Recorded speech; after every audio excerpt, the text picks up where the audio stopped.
All right, there we go, Steve. We're live. Hey Cam, how you going? Welcome everyone. Great to see you here, all here. Yep, excellent. So today, Steve, we're talking about boosting sales on the business broadcast. Yeah, absolutely, Cam. A lot to talk about today. In that, what I thought we'd do is just almost have a little bit of a trip down memory lane, if we could. Yep. To what are the 6 lessons that you and I have learned? Because as folks will know, I mean, we've got a combined, I don't know, 30 something, maybe even 40 years in business and in marketing. And so you do pick up a lot of stuff on the way. So what are 6 lessons that we've learned combined, Cam, over the last, let's go 12 months, but it might even have come before that, that can boost sales online or offline right now. So if you're ready, Cam, I'm going to put you on the spot. Give us one. Absolutely. Give us one way, one big lesson you've learned that you can boost sales that you've learned over the last 12 months. Yeah, look, for me, what I've helped my clients with, the coaching clients and people we work with, Steve, is automating their sales process. And what I mean by that is, so many businesses don't have a process for selling. And so what we find is that when that process is automated, it's not a case of putting something on automation and it's set and forget, but we use automation to actually help salespeople and sales teams become more efficient at their selling. So it doesn't take the relationship of selling away, but it just enables the salespeople to do their job a lot better, a lot more efficiently, and it actually allows the person who owns the business, the CEO or business owner, to report better on what the salespeople are doing on the ground. So unlike a marketing funnel where people will travel through your marketing funnel, automated, and they'll click things and go somewhere and download something, that's not what sales automation is. Sales automation is a process where it helps salespeople sell at a faster velocity and empowers the salespeople even more so than them just doing their own face-to-face or face-to-Zoom or phone call, selling process. Yeah, it's interesting, Cam, that I think we get confused with terms automated. When some people hear automated, they think automatic, and they think set and forget, sitting on a beach under a palm tree sipping pina coladas, and that just ain't the case, right? It's a business. It has to be worked, and that's a nice little segue into my number 1, Cam, is that which is number 2 of the 6, is that my email this morning told the story of how I felt really empty and sad yesterday afternoon. My eldest daughter had been for about a month with all the corona madness around, had come home. She was working from home in Brisbane where she lives, and came home and started working from home here. So, she had a desk set up in the sort of near the dining room and was working busily away there all day. And the second eldest daughter came home over the weekend for Mother's Day. And so we had a house full of kids like it was, noisy, bustling, et cetera, et cetera. They both left yesterday afternoon and went back to Brisbane. And it was about 4:30. I just looked at this bare empty desk and everything was quiet. And I thought, wow, there was a moment of sadness kind of thing. It really sort of caught me off guard because, it's not the first time they've left to go back home to Brisbane, right? And so I guess the thing for me is that I guess I had some sort of emotional complacency almost with it, and it just snuck up on me and hit me. And the same can happen in business if you're not actively every day doing things to fill the sales pipeline. When the economy is good and things are going well, sales kind of just happen. When things aren't going so well in the economy, they kind of just don't happen. And and I think the COVID thing, because it happened so quickly, it did catch a lot of people out. I'm not talking. I'm not talking about industries that were shut down by the government. That's a totally different thing that's beyond anyone's control, right? What I'm talking about is, it is very easy just to get complacent, to get busy, to get distracted, to get tired when we're tired. Fatigue makes sort of cowards of us all. We'll leave that till tomorrow, and et cetera, et cetera, et cetera. So my number 1 is just really be vigilant against complacency, as I stood there in sadness, stared at an empty desk, you don't want to be standing there staring at an empty cash register, for instance, No. because of a complacent sort of attitude. So things can sneak up on you really quickly. So that's my number one. Just watch out for complacency. Yeah, that's really good. And that reminds me, when we first started catching up, we were catching up at a cafe. Yeah. We're talking about all the things that cafe could do, better, how we could, if we were helping them, what they could do differently. And that's a really great example, because although, COVID-19 came along and closed some cafes originally, like some cafes, have, as your email this morning, have had their best monthly turnover, right?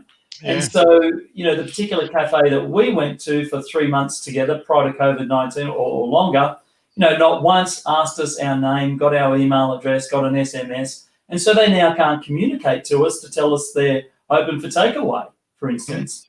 So that's a process. They got complacent with just serving people every day and just, doing the old treadmill thing and not being really strategic about their marketing.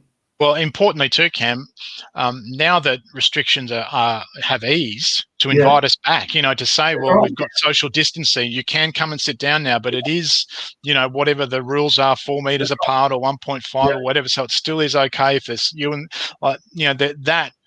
that bridge has gone. And that probably leads me into number two, if I can go into number two, Cam, because you mentioned the Melbourne Cafe that I've been talking about the last couple of times in my emails to my list.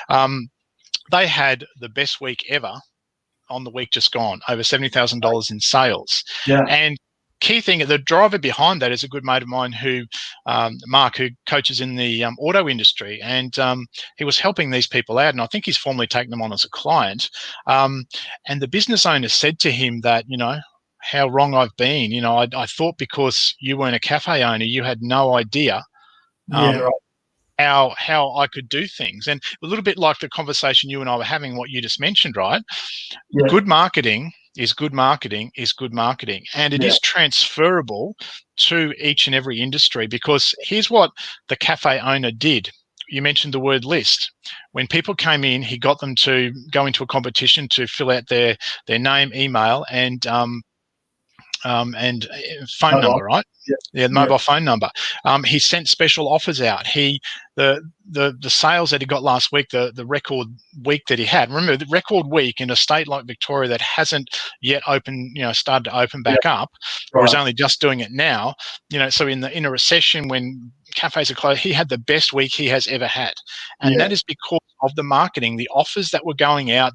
Like he sent 800 SMSs last week. Which brought in 30 grand in sales or something like that. And so all the things we were talking about, Mark's been coaching these guys, this cafe owner in Melbourne, to do. So, learn the fundamentals. That is the key thing.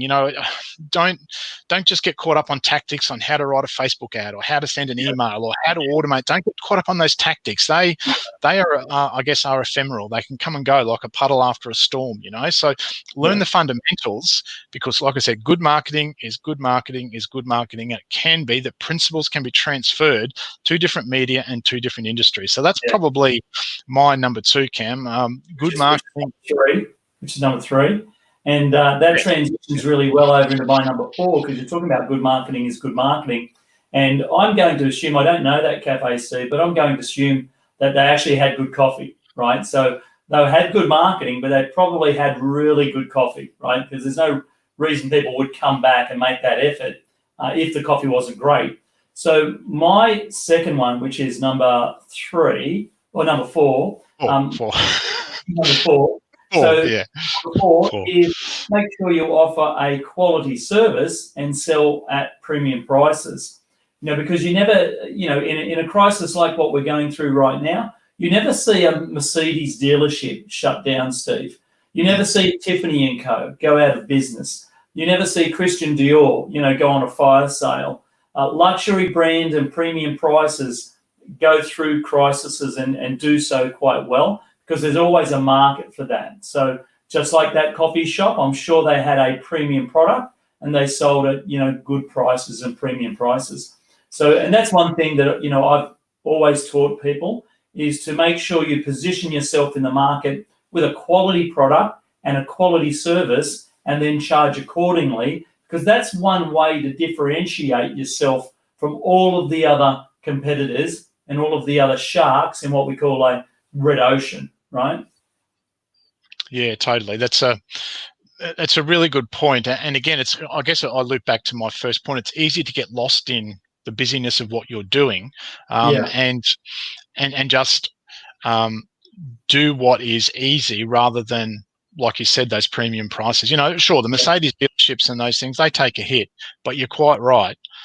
I don't think I've ever seen one close down. Have you? yeah. No, I've never seen a Mercedes dealership Yeah, closed down. Right. yeah, I've seen plenty of Commodores, not be sold anymore. yeah. True. You can't buy Holden Commodores anymore in Australia, but you can still buy a Mercedes Benz.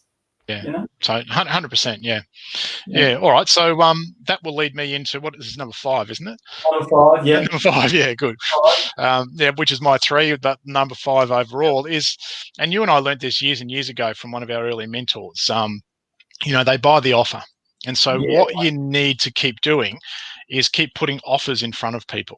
Now some people listening to that might think, oh, gee, it's really salesy and stuff like that. Well, unless, nothing happens in business until the sale is made. And again, if I can just go back to that cafe, last week they did Mother's Day special gift vouchers for $50. So come and spend $50, bring mum in and get whatever meals and those sorts of things. They did packs of donuts for $30. They've also soups, they've done take-home meals, takeaway coffees. So there was this continual putting offers out in front of people. My client in Australia who sell into the rural industry there, coming up to end of financial year sale, they've put together a 6-prong offer that's got a couple of bonuses and reasons why farmers can benefit from actually purchasing before the end of the financial year because of tax purposes and so forth. So they have been really deliberate and really strong about getting the offer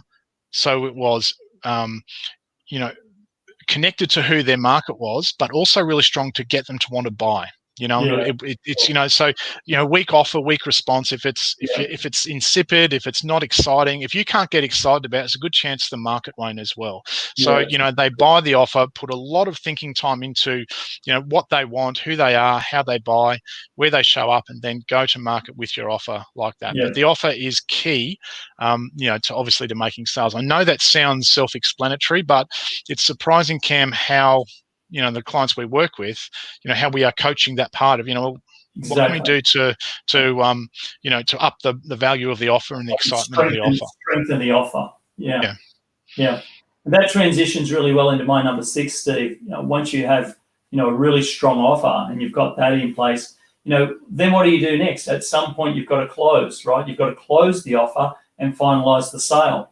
So number 6 is learning how to close with what I call casual confidence, and by using the power of 3s. And what I mean by that is if you only give someone one choice, Steve, it feels like you're pushing them into the sale. But as human beings, we like to make our own decisions. We like to feel like we're in control.